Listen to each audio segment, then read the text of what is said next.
আসসালামু আলাইকুম ওয়া রাহমাতুল্লাহি ওয়া বারাকাতুহু। চলছে আমাদের পবিত্র রমাদান মাস, প্রায় আমাদের অর্ধেক রমজানের রোজা চলে গেছে।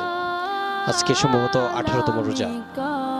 দেখেন, আমাদের সামনে আসতেছে যাকাতের সময়, সামনে আসতেছে ইতিকাফের সময়।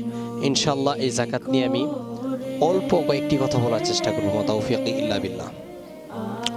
আমাদের আল্লাহ তাআলা ইসলামের মাঝে 5টি রুকন দিয়েছেন, ইসলামের মাঝে 5টি স্তম্ভ দিয়েছেন, আর তার মধ্য থেকে যাকাত হচ্ছে গুরুত্বপূর্ণ একটি স্তম্ভ। আল্লাহ তাআলা আমাদের জন্য রমজানের রোজাকে যেভাবে ফরজ করেছেন, যাকাতকে ওইভাবে ফরজ করেছেন।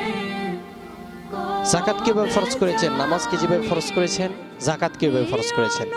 আমরা যদি নামাজের দিকে তাকাই, কুরআনুল কারীমের মাঝে যত জায়গার মাঝে তাকাই, আল্লাহ তাআলা যেখানে সলাতের কথা বলেছেন, এখানে যাকাতের কথা বলেছেন। প্রায় 38টি জায়গায় নামাজ এবং সলাতের কথা আল্লাহ তাআলা, নামাজ এবং যাকাতের কথা একসাথে বলেছেন। দেখেন আল্লাহ তাআলা কিভাবে একসাথে বলেছেন, ওয়া আকিমুস সালাতা ওয়া আতুজ যাকাতা ওয়ারকাউ মা'আর রাকিঈন ওয়া আকিমুস সালাতা ওয়া আতুজ যাকাতা ওয়া মা তুকদ্দিমু লিআনফুসিকুম মিন খাইরিন তাজিদুহু ইনদাল্লাহ ওয়া আকিমুস সালাতা ওয়া আতুজ যাকাতা ওয়া আতিউল্লাহ ওয়ার রাসূল। মানে আল্লাহ তাআলা একসাথে বলেছেন।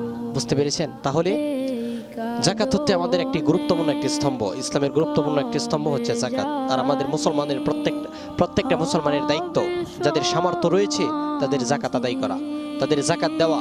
কাদের দেওয়া? যারা সমাজের নিম্ন শ্রেণীর লোক আছে, গরিব দরিদ্র অসহায়, যারা খাইতে পারে না, ঈদের মৌসুম আসতেছে, একটা কাপড় কিনতে পারবে না, কাপড় পরতে পারবে না, কোনো খাবার নাই, আপনি তাদেরকে দিতে পারেন। যতটুকু সামর্থ্য এতটুকু দিবেন। হ্যাঁ, যতটুকু সামর্থ্য, আপনার উপর যত টাকা যাকাত আপনার উপর ফরজ হয়েছে এতটুকু আপনি দিবেন।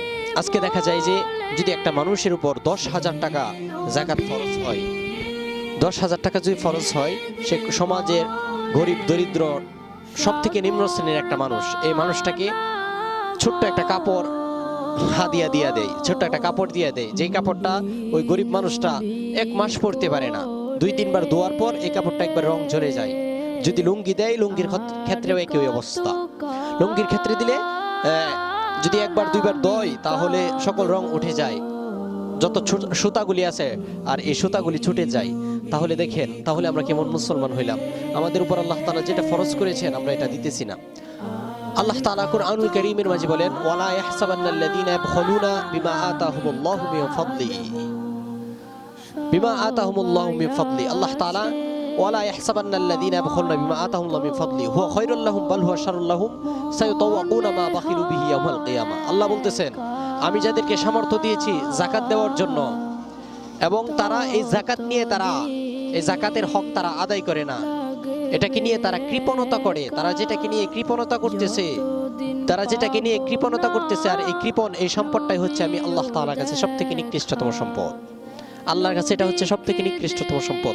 তাহলে আপনি যতই চালাকিগিরি করেন না কেন, আল্লাহ তাআলার থেকে আপনার জ্ঞান বেশি হয় নাই, আল্লাহ তাআলার থেকে আপনি কখনোই বেশি চালাক হতে পারবেন না। তাহলে আল্লাহ তাআলা আমাদেরকে যতটুকুই দিয়েছেন, আল্লাহ তাআলা আমাদের উপর যতটুকু যাকাত ফরজ করেছেন, আমাদের সকল মুসলমানের দায়িত্ব হচ্ছে আমাদের যাকাতটা দেওয়া।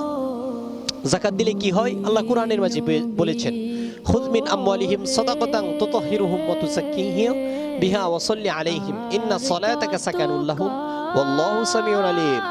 আল্লাহ নবী করিম সাল্লাল্লাহু আলাইহি ওয়াসাল্লামকে বলেছেন, ও নবী, আপনি যাদের উপর যাকাত ফরজ হয়েছে তাদের কাছ থেকে যাকাত আদায় করে নিন, এবং তাদের কাছ থেকে যে আপনি যাকাত আদায় করতেছেন তাদেরকে আপনি পবিত্র করে দিচ্ছেন। সুবহানাল্লাহ, তাদেরকে আপনি সুশোভিত করছেন।